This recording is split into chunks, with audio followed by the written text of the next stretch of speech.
তুমি এদের কাছে আদমের দুই পুত্রের গল্পটি যথাযথভাবে শুনিয়ে দাও। গল্পটি ছিল, যখন তারা দুজনই আল্লাহর নামে কোরবানি পেশ করলো, তখন তাদের মধ্যে একজনের কাছ থেকে কোরবানি কবুল করা হলো, আরেকজনের কাছ থেকে তা কবুল করা হলো না। যার কোরবানি কবুল করা হয়নি সে বলল, আমি অবশ্যই তোমাকে হত্যা করব। যার কোরবানি কবুল করা হলো সে বলল, আল্লাহ তাআলা তো শুধু পরেশগার লোকদের কাছ থেকে কোরবানি কবুল করেন। হিংসার বশবর্তী হয়ে তুমি যদি আজ আমাকে হত্যা করার জন্য আমার দিকে তোমার হাত বাড়াও, তাহলে আমি কিন্তু তোমাকে হত্যা করার জন্য তোমার প্রতি আমার হাত বাড়িয়ে দেব না। কেননা আমি সৃষ্টিকুলের মালিককে ভয় করি। আমি বরং চাইব তুমি আমার গুনাহ ও তোমার গুনাহের বোঝা একাই তোমার মাথার উপর উঠিয়ে নাও, এবং এভাবেই তুমি জাহান্নামের অধিবাসী হয়ে পড়ো। মূলত এ হচ্ছে জালেমদের যথার্থ কর্মফল। শেষ পর্যন্ত তার কুপ্রবৃত্তি তাকে নিজ ভাইয়ের হত্যার কাজে উস্কানি দিল। অতঃপর সে তাকে খুন করেই ফেলল, এবং এ কাজের ফলে সে ক্ষতিগ্রস্তদের অন্তর্ভুক্ত হয়ে গেল। অতঃপর আল্লাহ তাআলা সেখানে একটি কাক পাঠালেন। কাকটি হত্যাকারীর সামনে এসে মাটি খুঁড়তে লাগলো। উদ্দেশ্য তাকে দেখানো কিভাবে সে তার ভাইয়ের লাশ লুকিয়ে রাখবে। এটা দেখে সে নিজে নিজে বলতে লাগলো, হায়, আমি তো এই কাকটির চাইতেও অক্ষম হয়ে পড়েছি। আমি তো আমার ভাইয়ের লাশটাও গ্রহণ করতে পারলাম না। অতঃপর সে সত্যি সত্যি নিজের কৃতকর্মের জন্য অনুতপ্ত হল। পরবর্তীকালে এই ঘটনার কারণে আমি বনী ইসরাঈলদের জন্য এই বিধান জারি করলাম যে কোনো মানুষকে হত্যা করার কিংবা পৃথিবীতে ধ্বংসাত্মক কাজ করার শাস্তি বিধান ছাড়া অন্য কোনো কারণে কেউ যদি কাউকে হত্যা করে, সে যেন গোটা মানব জাতিকেই হত্যা করলো। আবার এমনিভাবে যদি কেউ একজনের প্রাণ রক্ষা করে, তবে সে যেন গোটা মানব জাতিকেই বাঁচিয়ে দিল। এদের কাছে আমার রসুলরা সুস্পষ্ট নিদর্শন নিয়ে এসেছিল। তারপরেও এদের অধিকাংশ লোক এই জমিনের বুকে সীমা লঙ্ঘনকারী হিসেবে থেকে গেল। যারা আল্লাহ তাআলা ও তার রাসূলের বিরুদ্ধে যুদ্ধ করে এবং আল্লাহর জমিনে বিপর্যয় সৃষ্টি করে, তাদের জন্য নির্দিষ্ট শাস্তি হচ্ছে এই যে তাদের হত্যা করা হবে, কিংবা তাদের শূলবিদ্ধ করা হবে, অথবা বিপরীত দিক থেকে তাদের হাত পা কেটে ফেলা হবে, কিংবা দেশ থেকে তাদের নির্বাসিত করতে হবে। এই অপমানজনক শাস্তি তাদের দুনিয়ার জীবনের জন্য। তাছাড়া পরকালে তাদের জন্য ভয়াবহ আযাব তো রয়েছেই। তবে এটা তাদের জন্য নয় যাদের উপর তোমাদের আধিপত্য স্থাপিত হবার আগেই তারা তওবা করেছে। তোমরা জেনে রেখো, আল্লাহ তাআলা একান্ত ক্ষমাশীল ও পরম করুণাময়। হে মানুষ, তোমরা যারা ঈমান এনেছো, আল্লাহ তাআলাকে ভয় করো এবং তার দিকে ধাবিত হওয়ার জন্য উপায় খুঁজতে থাকো। তার বিশেষ একটা উপায় হচ্ছে তোমরা আল্লাহর পথে জিহাদ করো। সম্ভবত তোমরা সফল কাম হতে পারবে। আর যারা ঈমান আনতে অস্বীকার করেছে, কিয়ামতের দিন পৃথিবীর সমুদায় ধন দৌলত যদি তাদের করায়ত্ত থাকে, তার সাথে আরো যদি সমপরিমাণ সম্পদ তাদের কাছে থাকে, এ সম্পদ মুক্তিপণ হিসেবে দিয়েও যদি সে কিয়ামতের দিন জাহান্নামের আযাব থেকে মুক্তি পেতে চায়, তাও সম্ভব হবে না। তার কাছ থেকে এর কিছুই সেদিন গ্রহণ করা হবে না। তাদের জন্য সেদিন কঠোর আযাব নির্ধারিত থাকবে। তারা সেদিন দোজখের আযাব থেকে বেরিয়ে আসতে চাইবে, কিন্তু কোনো অবস্থায় তারা সেখান থেকে বেরিয়ে আসতে পারবে না।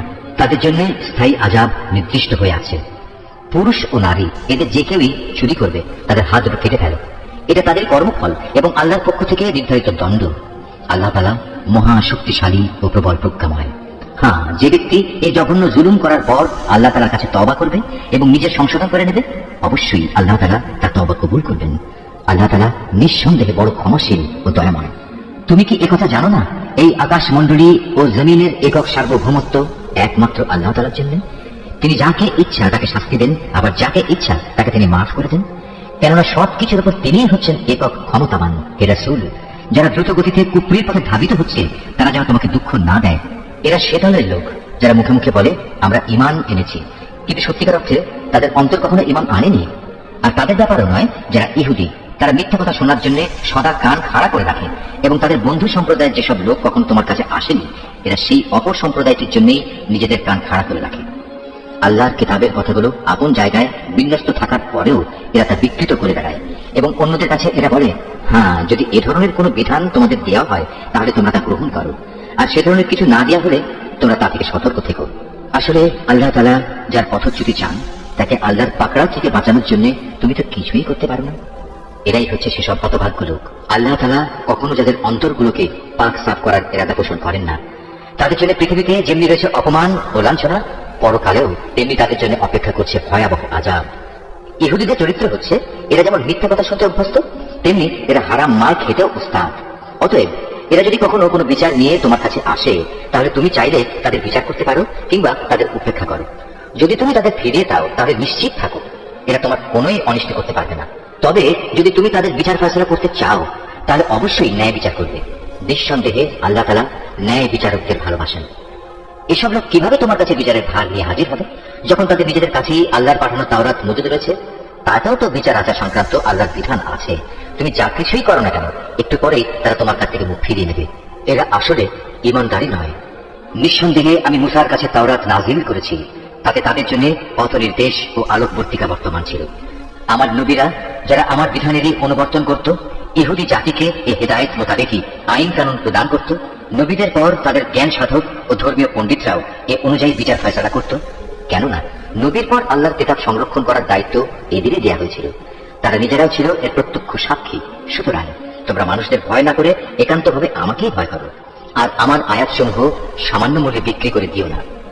যারা আল্লাহ নাজিল করা আইন অনুযায়ী বিচার ফয়সালা করে না, তারাই হচ্ছে কাফের। তাওরাতে আমি তাদের জন্য বিধান নাজিল করেছিলাম যে তাদের জানের বদলে জান, চোখের বদলে চোখ, নাকের বদলে নাক, কানের বদলে কান, দাঁতের বদলে দাঁত। শাস্তি প্রয়োগের সময় এই শারীরিক জখমটাই কিন্তু আসল দণ্ড বলে বিবেচিত হয়। অবশ্য বাদীপক্ষের কেউ যদি এই দণ্ড মাফ করে দিতে চায়, তাহলে তা তার নিজের গুনাহ খাতার জন্য কাফারা হিসেবে গণ্য হবে। আর যারাই আল্লাহ নাজিল করা বিধান অনুযায়ী বিচার ফয়সালা করবে না, তারা হচ্ছে জালেম। এই ক্রমধারায় অতঃপর আমি মারিয়াম পুত্র ঈসাকে পাঠিয়েছি। সে সময় আগে থেকে তাওরাতে যা কিছু অবশিষ্ট ছিল সে ছিল তার সত্যতা স্বীকারকারী, আর আমি তাকে ইনজিল দান করেছি, তাতে ছিল হিদায়াত ও নূর। তখন তাওরাতে যা কিছু তার কাছে বর্তমান ছিল, ইনজিল কিতাব তার সত্যতা স্বীকার করেছে। তদুপরি তাতে আল্লাহ ভীরু লোকদের জন্য পথ নির্দেশ ও উপদেশ মজুদ ছিল। ইনজিলের অনুসারীদের উচিত এর ভিতর আল্লাহ তাআলা যা কিছু নাজিল করেছেন তার ভিত্তিতে বিচার ফয়সালা করা। কেননা যারাই আল্লাহর নাজিল করা আইনের ভিত্তিতে বিচার করবে না, তারাই ফাসেক। হে মুহাম্মদ, আমি তোমার প্রতি সত্য দিন সহ এই কিতাব নাজিল করেছি। আগের কিতাবসমূহের যা কিছু অবিকৃত অবস্থায় তার সামনে মজুদ রয়েছে, এই কিতাব তার সত্যতা স্বীকার করে। শুধু তাই নয়, এই কিতাব সেসব বিধানের হেফাজতকারীও বটে। সুতরাং আল্লাহ তাআলা যেসব বিধি বিধান নাজিল করেছেন তার ভিত্তিতেই তুমি বিচার ফয়সালা করো। আর এই বিচারের সময় তোমার নিজের কাছে যা সত্য দিন এসেছে তার থেকে সরে গিয়ে তাদের খেয়াল খুশির অনুসরণ করো না। আমি তোমাদের প্রতিটি সম্প্রদায়ের জন্য শরীয়ত ও কর্মপন্থা নির্ধারণ করে দিয়েছি। আল্লাহ তাআলা চাইলে তোমাদের সবাইকে একই উম্মত বানিয়ে দিতে পারতেন, বরং তিনি তোমাদের যা দিয়েছেন তার ভিত্তিতে তোমাদের যাচাই বাছাই করে দিতে চেয়েছেন। অতএব ভালো কাজে তোমরা সবাই প্রতিযোগিতা করো, কেননা আল্লাহ তাআলার দিকেই হবে তোমাদের সকলের প্রত্যাবর্তন স্থল। এখানে তোমরা যেসব বিষয় নিয়ে মতভেদ করতে, অতঃপর তিনি অবশ্যই তা তোমাদের স্পষ্ট করে বলে দেবেন। অতএব হে মুহাম্মদ, তোমার উপর আল্লাহ তাআলা যে আইন কানুন নাজিল করেছেন তুমি তারই ভিত্তিতে এদের মাঝে বিচার ফয়সালা করো, এবং কখনো তাদের খেয়াল খুশির অনুসরণ করো না, এবং তাদের ষড়যন্ত্র থেকে সতর্ক থেকো। যা কিছু আল্লাহ তাআলা তোমার উপর নাজিল করেছেন তার কোনো কোনো বিষয়ে যেন তারা কখনো তোমাকে ফিতনায় না ফেলতে পারে। অতঃপর তোমার ফয়সালা যদি এরা মুখ ফিরিয়ে নেয়, তাহলে জেনে রেখো আল্লাহ তাআলা তাদের নিজেদেরই কোনো গুনাহের জন্য তাদের কোন রকম মুসিবতে ফেলতে চান। কেননা মানুষের মাঝে অধিকাংশই হচ্ছে অবাধ্য। তবে কি তারা পুনরায় জাহিলিয়াতের বিচার ব্যবস্থা তালাশ করছে? অথচ যারা আল্লাহকে বিশ্বাস করে তাদের কাছে আল্লাহ তাআলা চাইতে উত্তম বিচারক আর কে হতে পারে? হে ঈমানদার লোকেরা, তোমরা কখনো ইহুদি খ্রিস্টানদের নিজেদের বন্ধু হিসেবে গ্রহণ করো না, কেননা এরা নিজেরা সবসময় একে অপরের বন্ধু। তোমাদের মধ্যে কেউ যদি কখনো এদের কাউকে বন্ধু বানিয়ে নেয়, তাহলে সে তাদেরই দলভুক্ত হয়ে যাবে। আর আল্লাহ তাআলা কখনো জালেম সম্প্রদায়কে হেদায়েত দান করেন না। অতঃপর যাদের অন্তরে মুনাফিকের ব্যাধি রয়েছে তাদের তুমি দেখবে তারা বিশেষ তৎপরতার সাথে এই বলে তাদের সাথে মিলিত হচ্ছে যে আমাদের আশঙ্কা হচ্ছে কোনো বিপর্যয় এসে আমাদের উপর আপতিত হবে। পরে হয়তো আল্লাহ তাআলা তোমাদের কাছে বিজয় নিয়ে আসবেন, কিংবা তার কাছ থেকে অন্য কিছু অনুগ্রহ তিনি দান করবেন। তখন তা দেখে এই লোকেরা নিজেদের মনের ভেতর যে কপটতা লুকিয়ে রেখেছিল তার জন্য ভীষণ অনুতপ্ত হবে। তখন ঈমানদার লোকেরা বলবে, এরাই কি ছিল সেসব মানুষ যারা আল্লাহ তাআলার নামে বড় বড় শপথ করত যে তারা অবশ্যই তোমাদের সঙ্গে আছে? এই আচরণের ফলে তাদের কার্যকলাপই বিনষ্ট হয়ে গেল, ফলে তারা ভীষণভাবে ক্ষতিগ্রস্ত হয়ে পড়ল। হে মানুষ, তোমরা যারা আল্লাহর উপর ঈমান এনেছো, তোমাদের মধ্যে কোনো লোক যদি নিজের দিন ইসলাম থেকে মুরতাদ হয়ে ফিরে আসে, তাতে আল্লাহ তাআলার কোনো ক্ষতি নেই। তবে আল্লাহ তাআলা অচিরেই এমন এক সম্প্রদায়ের উত্থান ঘটাবেন যাতে তিনি ভালোবাসবেন, তারাও তাকে ভালোবাসবে। তারা হবে মুমিনদের প্রতি কোমল ও কাফেরদের প্রতি কঠোর। তারা আল্লাহর পথে সংগ্রাম করবে, কোন নিন্দুকের নিন্দার পরও তারা করবে না। মূলত এ হচ্ছে আল্লাহর একটি অনুগ্রহ, যাকে চান তাকে তিনি তা দান করেন। আল্লাহ তাআলা প্রাচুর্যময় ও প্রজ্ঞার আধার। তোমাদের একমাত্র পৃষ্ঠপোষক হচ্ছেন আল্লাহ তাআলা, তার রাসূল এবং সেসব ঈমানদার লোকেরা যারা নামাজ প্রতিষ্ঠা করে, যাকাত আদায় করে, সর্বোপরি আল্লাহ তাআলার সামনে যারা সদা অবনমিত থাকে। আর যে ব্যক্তি আল্লাহ তাআলা, তার রাসূল ও ঈমানদারদের নিজের বন্ধুরূপে গ্রহণ করবে, তারা যেন জেনে রাখে কেবলমাত্র আল্লাহ তাআলার দলটাই বিজয়ী হবে। হে ঈমানদার লোকেরা, তোমাদের আগে যাদের আল্লাহ তাআলার কিতাব দেওয়া হয়েছিল তাদের মধ্যে যারা তোমাদের দিনকে বিদ্রুপ ও খেল তামাশার বস্তুতে পরিণত করে রেখেছে, তাদের এবং কাফেরদের কখনো তোমরা নিজেদের বন্ধু বানিও না। যদি তোমরা সত্যিকার অর্থে মুমিন হয়ে থাকো, তাহলে একমাত্র আল্লাহ তাআলাকেই বন্ধু বানাও এবং তাকেই ভয় করো। যখন তোমরা মানুষদের নামাজের জন্য ডাকো, তখন এই ডাককে এরা হাসি তামাশা ও খেলার বস্তু বানিয়ে দেয়। এরা হচ্ছে এমন এক সম্প্রদায় যারা হক বাতিলের কিছুই বোঝে না। হে রাসূল, তুমি এদের বলো, তোমরা যে আমাদের কাছ থেকে প্রতিশোধ নিচ্ছ, তার কারণ এই যে আমরা আল্লাহর উপর ঈমান এনেছি এবং আমাদের উপর আগে ও বর্তমানে যা কিছু নাজিল করা হয়েছে তার উপর বিশ্বাস স্থাপন করেছি। আসলে তোমাদের অধিকাংশ মানুষই হচ্ছে গুনাহগার। হে রাসূল, তুমি বলো, আমি কি তোমাদের বলে দেবো আল্লাহর কাছ থেকে সবচাইতে নিকৃষ্ট পুরস্কার কে পাবে? সে লোক হচ্ছে যার উপর আল্লাহ তাআলা অভিশাপ দিয়েছেন, যার উপর আল্লাহর ক্রোধ রয়েছে এবং যাদের কিছু লোককে তিনি বানর, কিছু লোককে শুয়োরে পরিণত করে দিয়েছেন, যারা মিথ্যা মাবুদের আনুগত্য স্বীকার করেছে।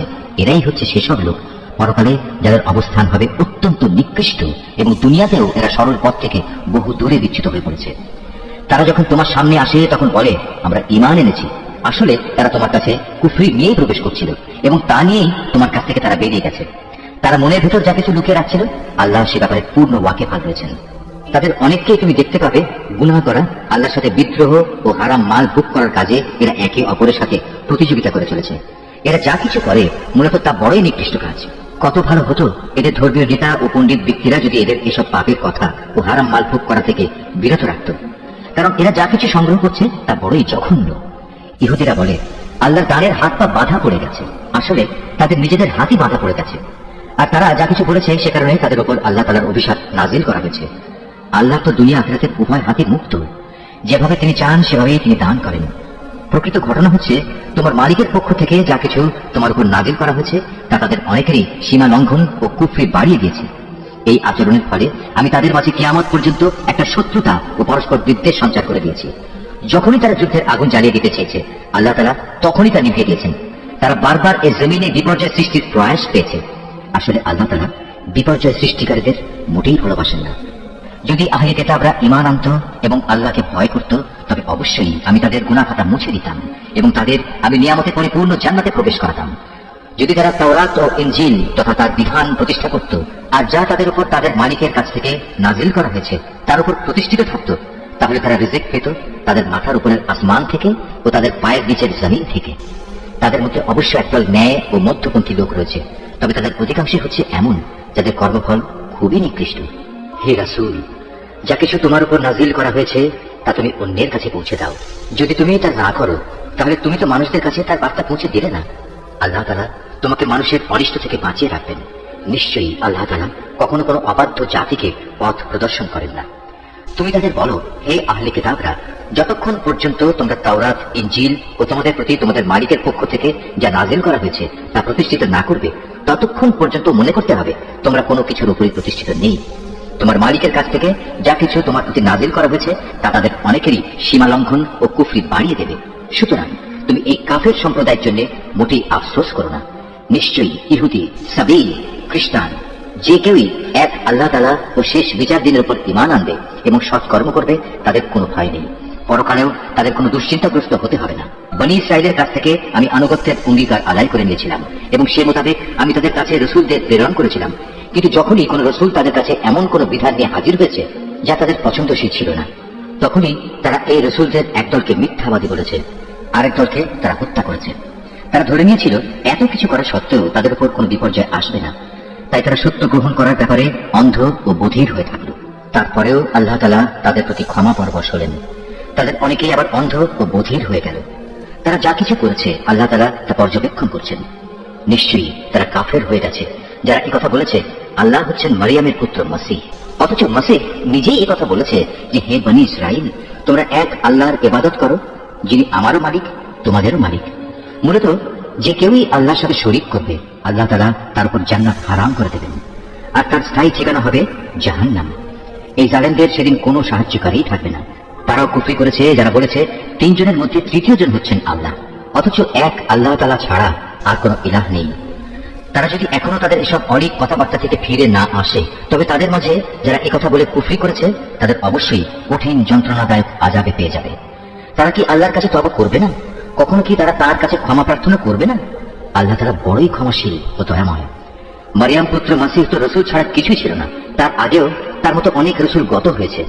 তার মা ছিল এক সত্যনিষ্ঠ মহিলা। তারা মা ও ছেলে উভয়ই আর দুদষ্টি মানুষের মতো করেই খাবার খেত। তুমি লক্ষ্য করে দেখো আমি কিভাবে আমার আয়াতগুলো খুলে খুলে বর্ণনা করছি। তুমি দেখো কিভাবে তারা সত্য বিমুখ হয়ে যাচ্ছে। তুমি বলো, তোমরা কি আল্লাহকে বাদ দিয়ে এমন কিছু ইবাদত করছো যা তোমাদের কোনো ক্ষতি কিংবা উপকার কিছুই করার ক্ষমতা নেই?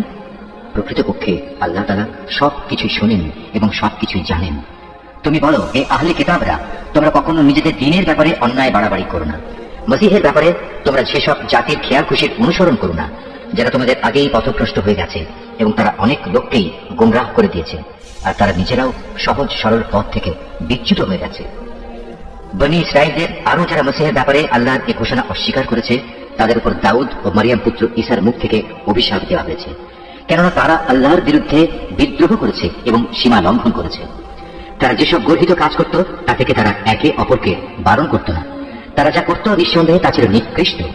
তুমি তাদের মাঝে এমন বহু লোককে দেখতে পাবে যারা ইমানদারদের বদলে কাফেরদের সাথে বন্ধুত্ব করতে বেশি আগ্রহী। অবশ্য তারা নিজেরা যা কিছু অর্জন করে সামনে পাঠিয়েছে তাও অতি নিকৃষ্ট। এ কারণে আল্লাহ তাআলা তাদের উপর ক্রোধান্বিত হয়েছেন। এই লোকেরা চিরকাল আযাবেই নিমজ্জিত থাকবে। তারা যদি সত্যি আল্লাহ তাআলা, তার নবী ও তার প্রতি যা নাজিল করা হয়েছে তার প্রতি যথাযথ ঈমান আনত, তাহলে এরা কাফেরদের বন্ধু হিসেবে গ্রহণ করত না। কিন্তু তারা তো অধিকাংশই হচ্ছে গুনাহগার। অবশ্যই তোমরা ইমানদারদের সাথে শত্রুতার ব্যাপারে ইহুদি ও মুশরিকদের বেশি কঠোর দেখতে পাবে। অপরদিকে মুমিনদের সাথে বন্ধুত্বের ব্যাপারে তোমরা সেসব লোককে কিছুটা নিকটতর পাবে যারা বলেছে আমরা খ্রিস্টান। এটা এই কারণে যে তখনও তাদের মধ্যে ধর্মীয় পণ্ডিত ব্যক্তি ও সংসার বিরাগী ফকির দরবেশরা মজুদ ছিল, আর এ ব্যক্তিরা সাধারণত অহংকার করে না।